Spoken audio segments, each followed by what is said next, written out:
Hello guys, আসসালামু আলাইকুম। সকলকে আমার পক্ষ থেকে ঈদ মুবারক।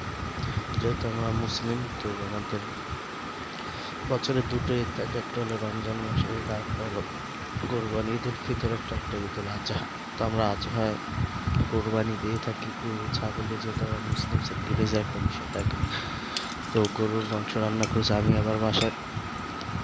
হাড্ডি ছাড়া গরুর মাংস এত সলিড গরুর মাংস খেতে হবে। তো আম্মাকে বললাম যে আমার কাছে হাড্ডিযুক্ত গরুর মাংস দেন, যেহেতু তেলযুক্ত খাবার এই জন্য আমি খুব একটা বেশি খাই না। তো আম্মাকে বলবো, আম্মা হাড্ডি মিশ্রিত কিছু মাংস দিল আমাকে, সাথে ছিল 3 পিস পেঁয়াজের টুকরো, 3 পিস কাঁচামরিচ, আমাদের দুধের কাছে 2 পিস লেবু ছিল।